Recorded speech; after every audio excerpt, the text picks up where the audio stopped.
No idle chit-chat. I know who you are, and I know what you wish me to do. But I cannot do it while the place I am bound to keep is sinking into chaos. All this is your doing, so let us skip the pleasantries. I have neither the time nor the wish for courtesy in these circumstances.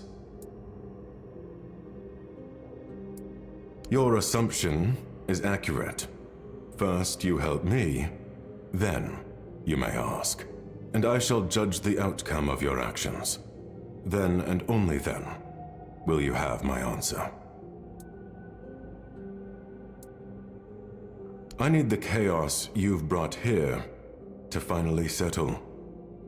This is a matter of the highest importance.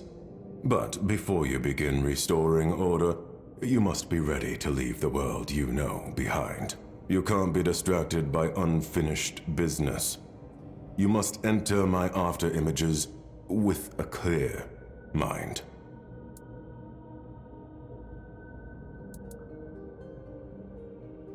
You will enter the after images. Within them, you'll make the changes needed to bring back the old order. Only then will I deem you worthy to continue your mission. I am pleased with your answer. The path to the after images is now open.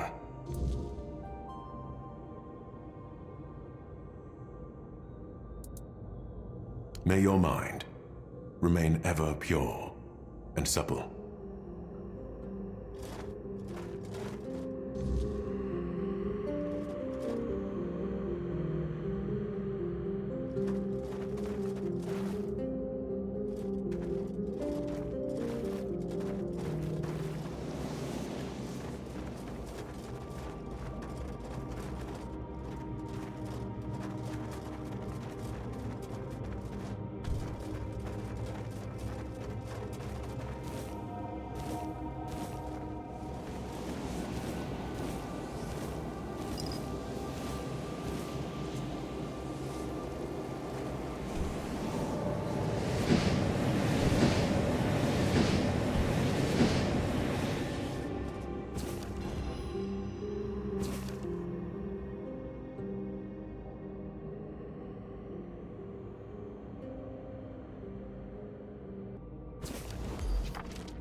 Stand down, Captain.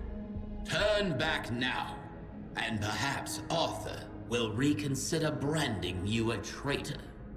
I'm long past caring what he thinks. Besides, being called a traitor by our king almost feels like a badge of honor. Insolent knave! Do you truly think Nimue will save you? She only kept her neck because she's Merlin's precious pupil. You are nothing. Look, I've no quarrel with you, Sir Knight. I'd rather be far away from your lot. But alas, I need Nimue for that. So either get out of my way or say a prayer to the All-Mother.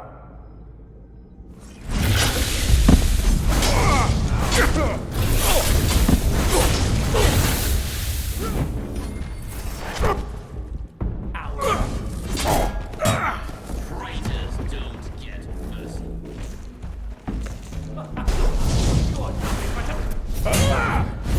You want to flee Avalon? Cowards! The lot of you! I'll strike you down. I won't kill you. I want to see you hang right next to that traitorous bitch. Drink of us, you are nothing but a peasant.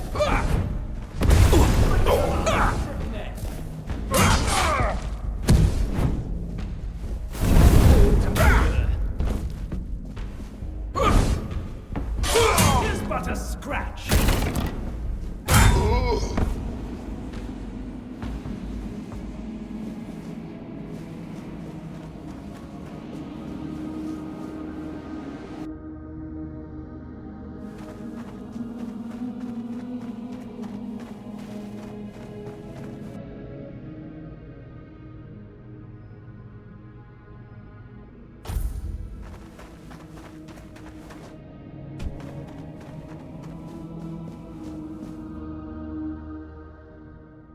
Thank you for the rescue, Captain. I won't ask if you understand the consequences. I'm not as foolish as your peers would like to believe. Since you've already stained your hands with the blood of the Knights of the Round Table, does that mean you've made your choice? Most of my peers were annihilated by those four-armed demons. At least the ones I give a damn about. Watching your quartermaster get ripped apart gives you perspective. A shitty bloody perspective, but a perspective nonetheless. It does, doesn't it? As for me, I've known nothing else. I don't remember my parents, but I remember the first Four Dweller I ever saw. I may have been born here, but Avalon never felt like home to me. We have to face facts. This war is futile, and it's only costing us more lives. It's time we went home. Our true home. The one we so recklessly abandoned. Recklessly, huh? Sometimes I forget your lot doesn't remember the Red Death. Doesn't even know it, really. The Red Death... Let me finish, before you say something stupid that makes me toss you back into that cell. I'm talking about perspective, the way I see it. Coming to Avalon, we traded one hell for another. But the one before, at least it was ours. Avalon isn't, and I doubt it ever will be. Then you'll help us. You'll command the fleet again. Aye, I will. Steering the ships back to their homelands won't be easy, but people say you're powerful enough to make it happen. I don't want to die in this wretched, miserable land, cursed by an enemy that will never stop hating us. You won't, Captain. I swear it. I'll see to it we all live to see the shores of the homelands, whether for the first time, or once again. You shouldn't promise things like that. Now I'll have to hold you to it. Still, you've got me. I'll do everything I can to make sure you deliver.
you carry great May your...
Merlin, where are you? Ugh, I swear if this is another one of your lessons...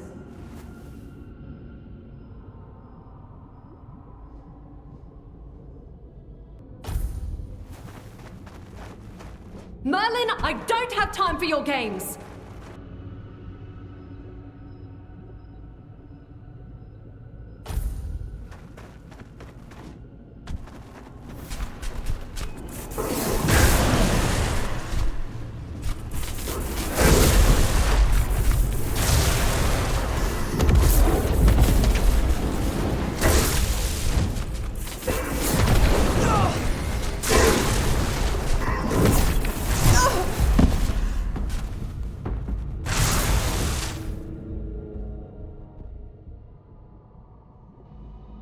That, my dear, was a threshold warden.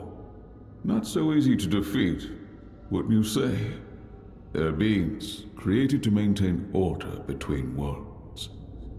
Even King Arthur himself would struggle to win a duel against one. I wanted to show you what you might face if you continue with your plan to leave Avalon. There's no telling how many of them may be waiting on the shores of the homelands. And that foolish duel with an illusion was supposed to scare me. I've outgrown your games, Merlin. I'm no longer a little girl who needs to be tested with elaborate, impossible challenges. Even if creatures like the Threshold Wardens exist, I won't be facing them alone. I made up my mind. I'm sailing to the homelands. Nimue, child. You're making a mistake. Don't call me a child! I'm not making a mistake. I'm fixing yours. I know you thought you were doing the right thing by coming to this island, but the things you and Arthur do now are horrifying. You call it survival, but you're killing the very world you claim to save. You bend life and death to your will and call it wisdom. But all I see is madness, dressed as progress. Even if you somehow made Avalon habitable, you're building its foundations on piles of sacrificed bodies. And how exactly does that make us any different from the Four Dwellers? How could anyone live here, knowing what we know? I know this war has been long. I'm not proud of everything we've done, but it was necessary for all survival. Yes, blood was spilled, but the land will absorb it and will honor it by building something new. We're so close to victory. Arthur and I are working tirelessly on a solution that will give us an edge. You just need to trust us. Trust me. Oh, the solution, of course. Your vile, immoral experiments you wanted me to take part in. You know my answer, Master Merlin. For me, the cost outweighs the gain. So let me say it again. You can imprison me, you can try to persuade or intimidate me. I still won't help you. These things you have planned won't bring us victory.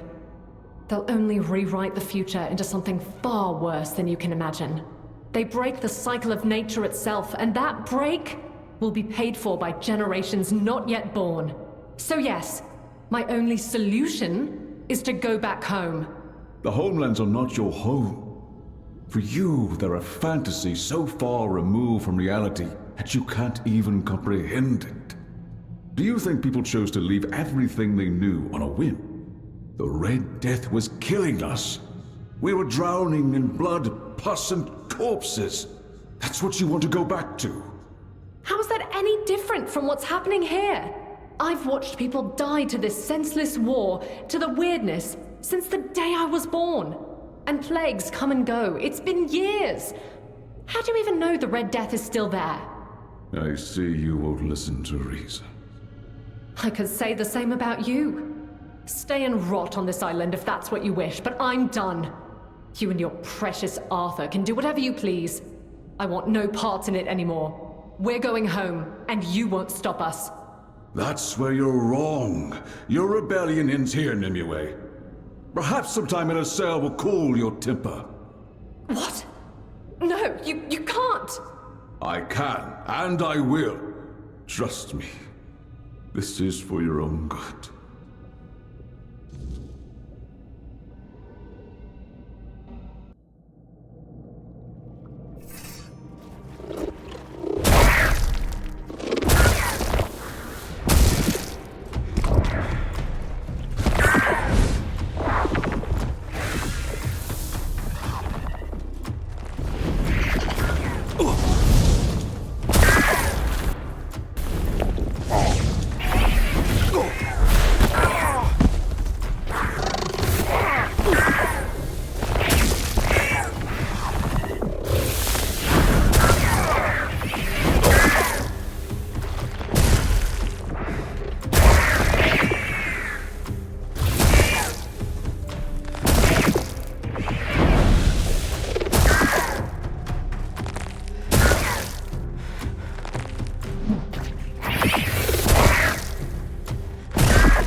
His poor wife.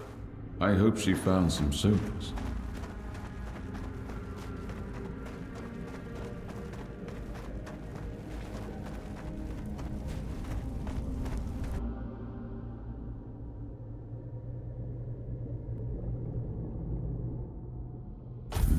hope his sister turned out to be smarter than him.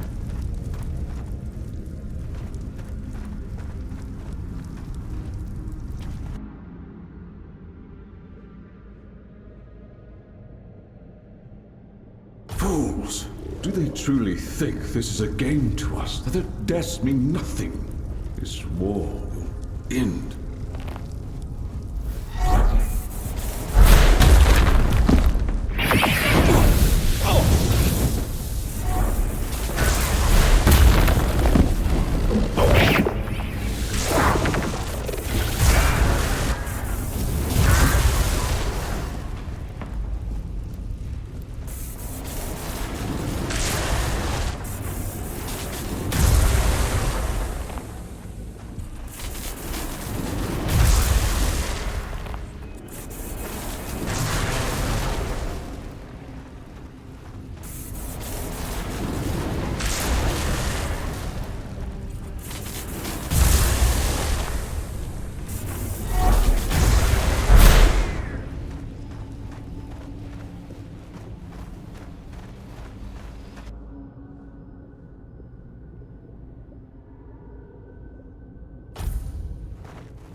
And yet, you gave it your life.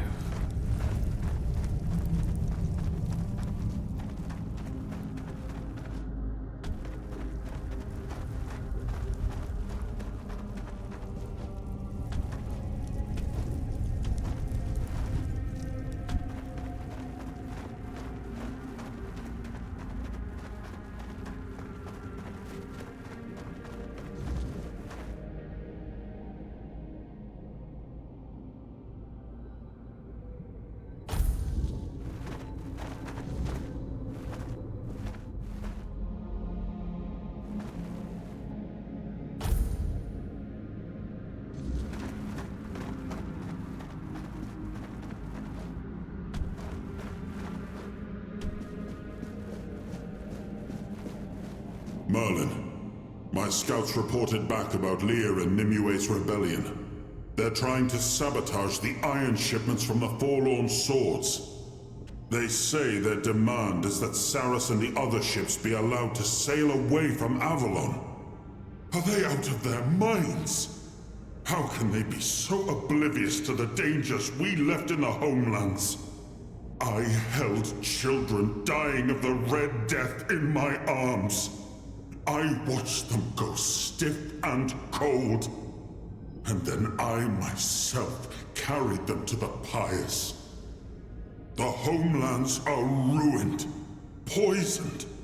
A graveyard soaked in the blood of those we had to leave behind.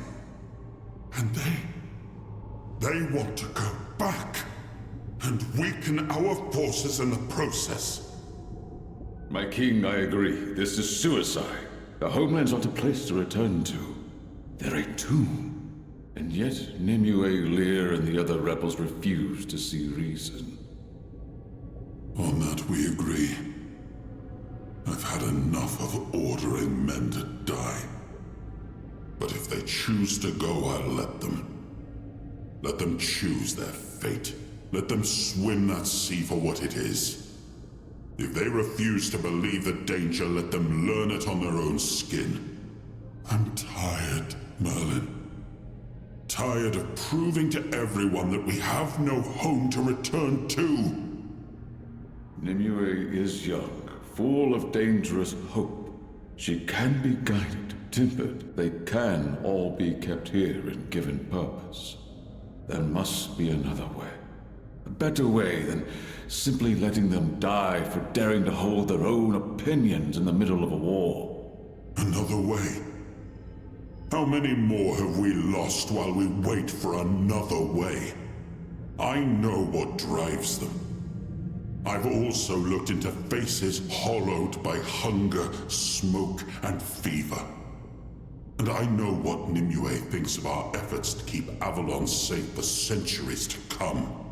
Yet if she can't see the reason behind all the sacrifices we made to make Avalon our home, if she cannot accept that war is never a clean affair, then perhaps it is best to let her die along with her idealistic views.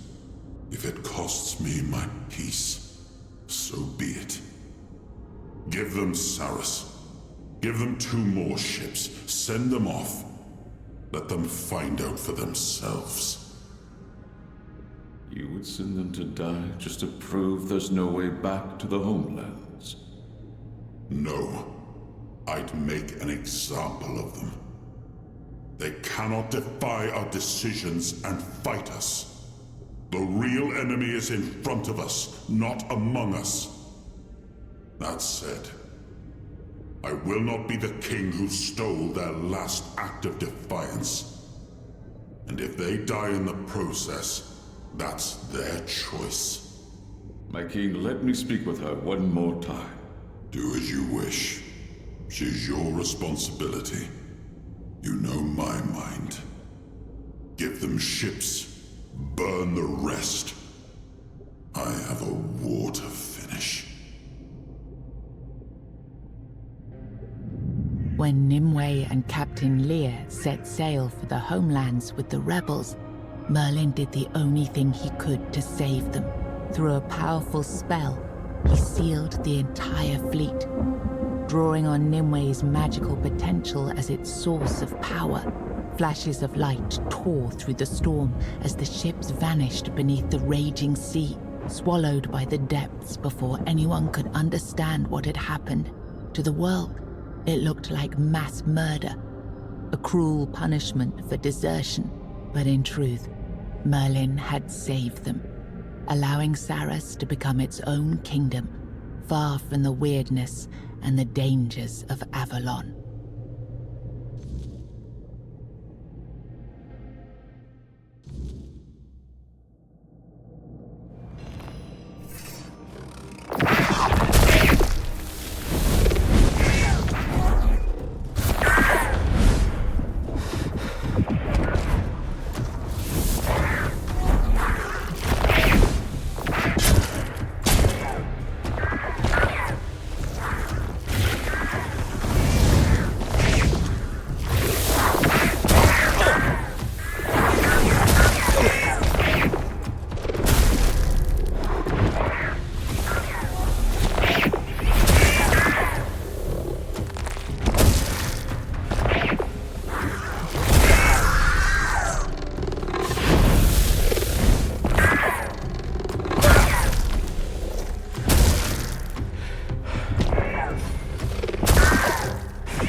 You're back, child of the surface. I sensed you restoring order to the after images. The calm I feel now tells me that all is correct. Everything is back where it belongs. Thank you for intervening. Yes, I will honor Josephus's request. Now that the after images are in order, I can leave my post. The melody of the organ will sound again, and Captain Lear will wake. I only hope you know what that entails.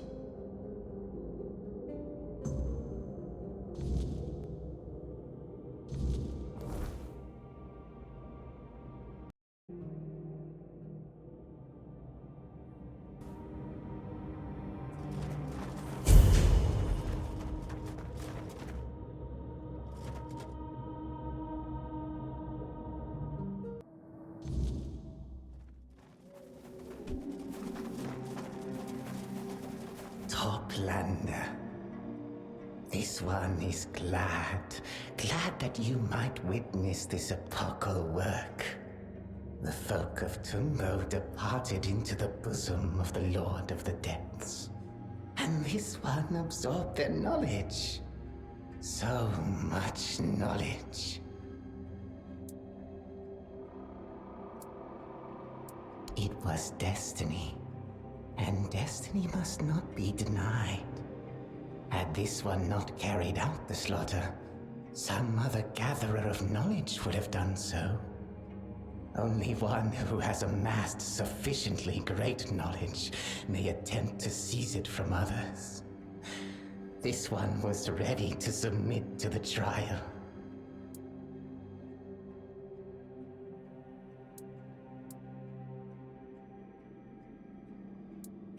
Ruako is of no consequence.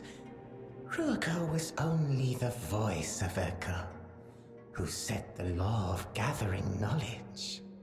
The archive itself will decide whether one has gathered enough knowledge and is worthy to cross the threshold.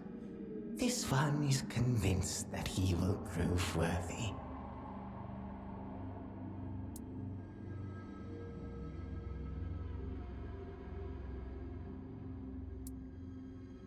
The Toplander again tries to speak falsehoods and defile this one's knowledge.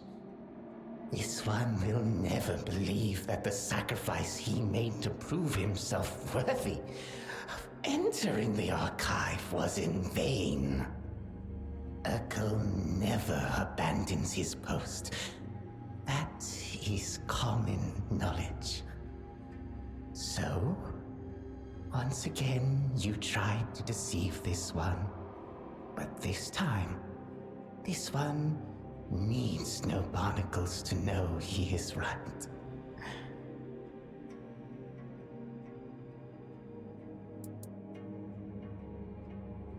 Knowledge is our currency, Toplander, and this one has made an investment, taking upon himself the responsibility of gathering the knowledge of all Tumbo's inhabitants. Perhaps others believed that knowledge was a purpose and a mission, but this one quickly learned that faith has nothing to do with it. Maybe Urkel truly is not in the archive, but that does not change the fact that Tumbo's knowledge already resides within this one. This one will wait patiently for the guardian of the archive to return. Time cannot be reversed, and what has happened cannot be undone. The investment will not go to waste. A wise choice, Toplander. Thank you for allowing this one to walk his path. This one is honored to have met you. Let knowledge flow through you in streams.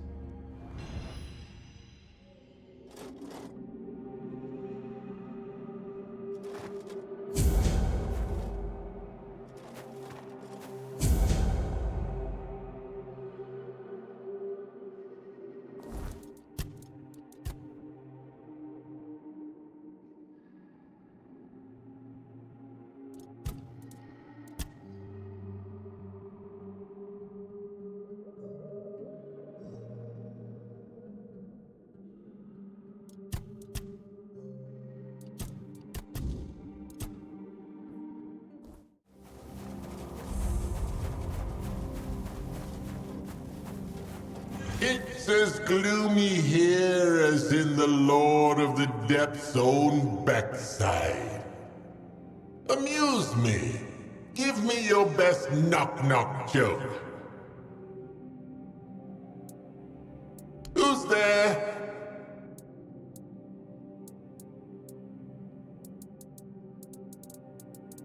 Armageddon who?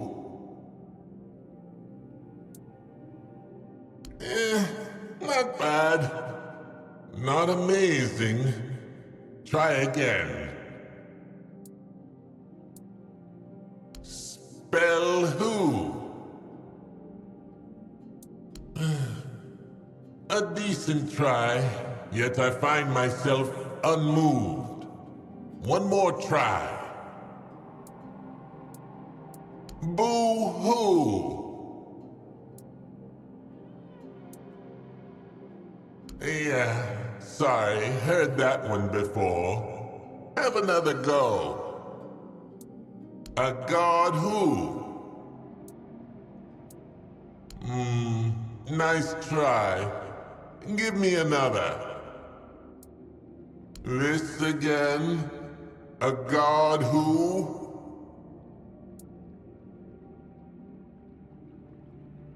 Yeah, I know. We call him the Lord of the Depths around here. So, what's the problem?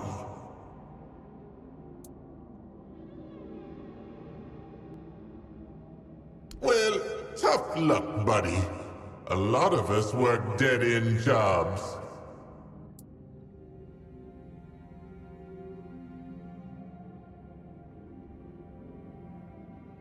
I'm listening.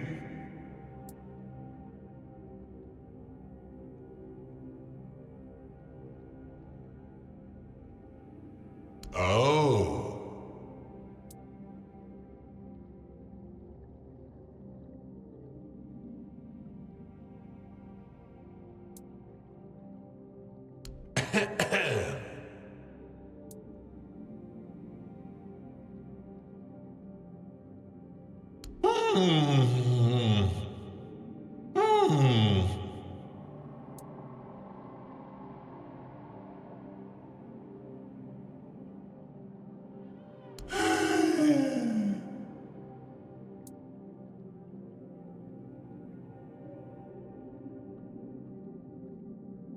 La, I can't hear you. Good Lord, you maniac! What is your problem? I'm just a door, not a priest or whatever. Take that kind of thing elsewhere. What's your damn problem, God?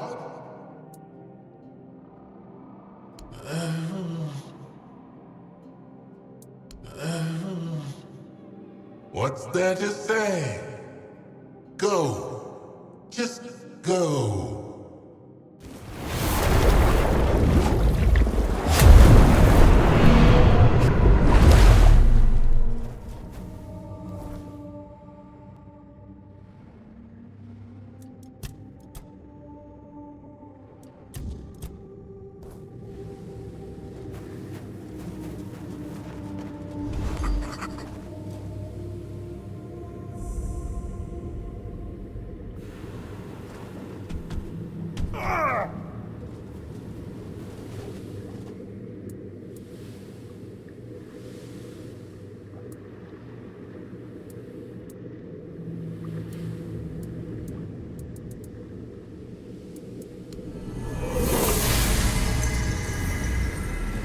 Please, be careful when you approach the Kelpies. They're not used to your scent. You wouldn't want to startle them. I'm Undira. I keep watch over these beautiful creatures. Oh no. Kelpies don't need shepherds. They manage just fine on their own. I am here because I love watching them. They're so majestic. So beautiful. So free. So unlike the rest of us in Saras. In a way, we can roam the domain of the Lord of the Seas, of course, and my sisters and I are free to explore Avalon's shores. But still, I can't shake the feeling that we're caught in a net. There's nothing for us beyond the sea. Kelpies don't care about any of that. And that, to me, is what freedom truly is.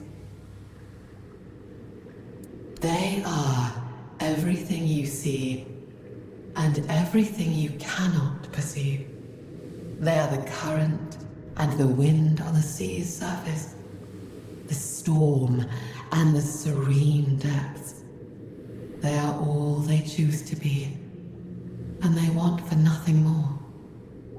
they are happy.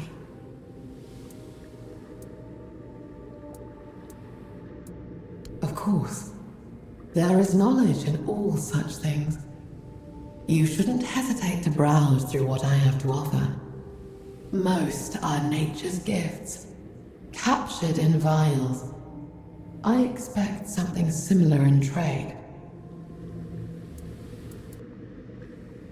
You'll always find me here. I swore to watch over them.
Oh ho ho. Now, here's a creature I haven't seen in all my years. No fins, no scales. You look heavy, like even the strongest current couldn't carry you off. I don't want to sound rude, but would you mind telling me what you are? I see. I see. It does ring a bell, yes. Anyway, my name's Mo, Toplander. It's nice of you to stop by. Not many folks come this way. I live here. It's a nice place. Peaceful. And when I've got time, I go listen to the rift. It calls to me sometimes. Ha! I know what you're thinking. That old reef-bound must be going soft in the head in his old age. But I'm not.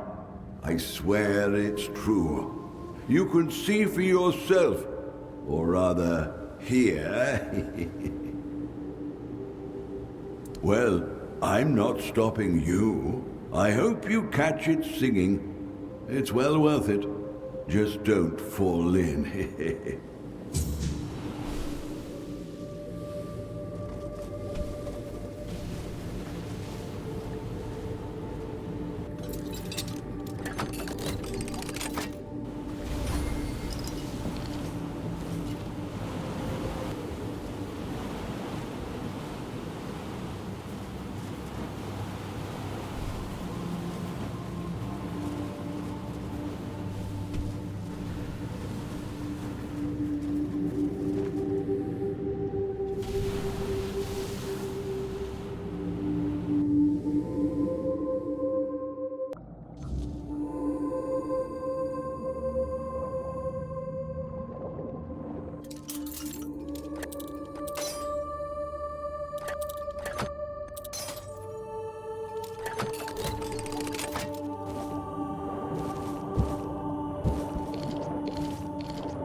Who goes there?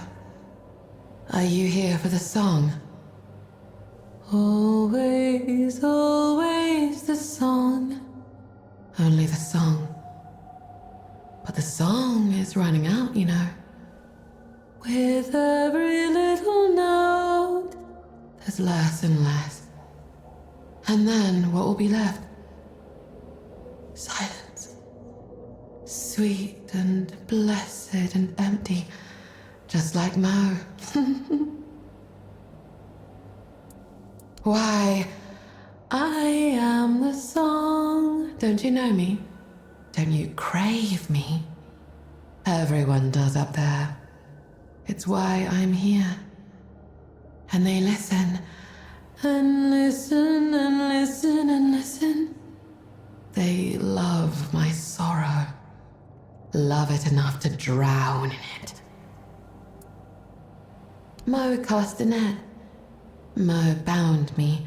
He wasn't satisfied with just listening to the song. He needed to own it. And now he owns nothing. He is hollow. A vessel for the song. Just like me. You know him now. But he won't know you tomorrow. Or the next day. Whenever he comes to listen. I am so hungry. The scraps of his mind aren't even tasty, you know. But they're all I get.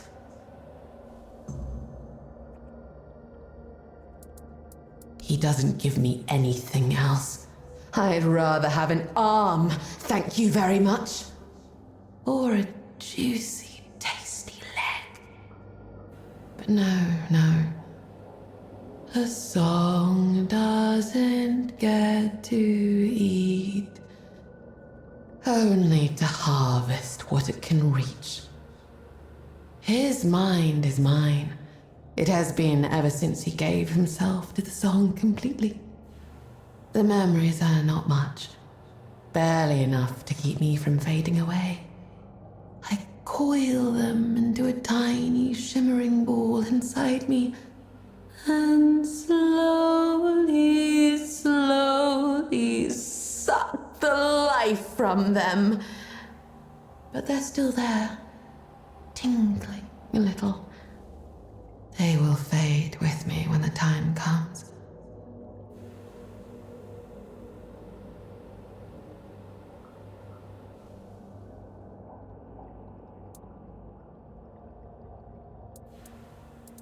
Not as long as Mo and I are intertwined.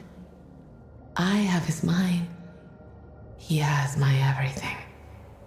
He swallowed the song, and it moves within him. It is his thieving flesh I need. No one else's.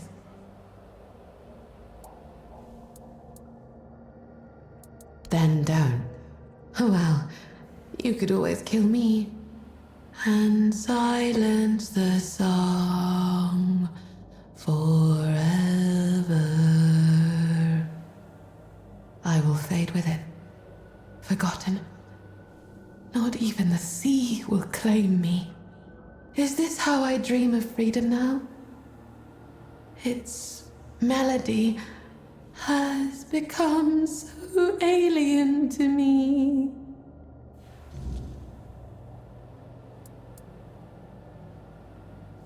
Oh, and I belong to him? He should give me back first! But it's too late. It's all too late. He's trapped within me, as I am trapped within him. You'd have to rip his memories from my dead flesh. Do it. Don't do it. I don't care. Whether the last notes fade now or later makes no difference to me.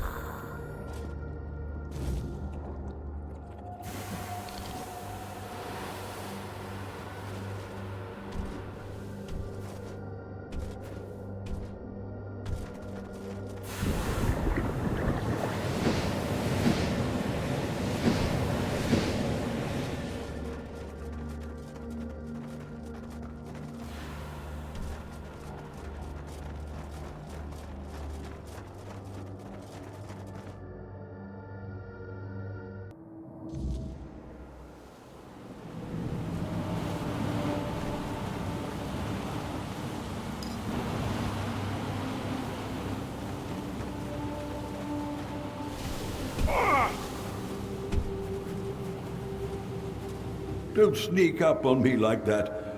Oh, my heart's not what it used to be. Ha! What are you talking about, Toplander? Old age took my memories. You can't just bottle them up and shove them under my nose and expect them to come back. A Morgan? Why would she do that? Me? I'm just an old reef-bound. All that talk about dooming makes me sound like I'm the Lord himself. No, I don't know what happened to that poor thing, but she must be mistaken. I didn't put anyone in the rift. The rift has always been there, and it's always sung, for as long as I can remember. I didn't put her there. I couldn't. A mortal? All the way down here? Oh, has the sea finally answered my prayers and sent me a savior? My name is Enfys, a Part of me is being held captive by a vicious scourge of the sea known as Charmer Glynn. His reach is wide, and his crew is large. He stole it. He stole my heart, and he decided to keep it for some nefarious reason. And as long as he holds it, I am at his mercy.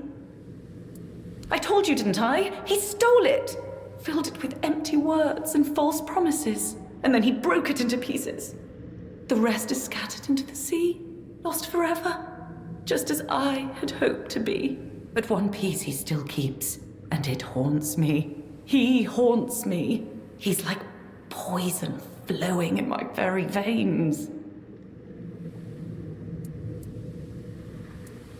To my shame, yes, but it doesn't matter anymore. The past is the past. I only want to be free of him, once and for all. He's hurt me enough. He doesn't get to keep hurting me. Not anymore. Asking? He's a scoundrel and a rake, and I never want to see him again. Am I supposed to go begging for what is rightfully mine? Never! Besides, he's a known brute. He'd probably just kill me the moment he saw me. Will you? Truly? Oh, thank you, thank you! I promise you won't regret it. Glynn has treasure in abundance. You can take whatever you like from his hoard. It would serve him right to lose everything all at once, just as I have.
A toplander in Saras.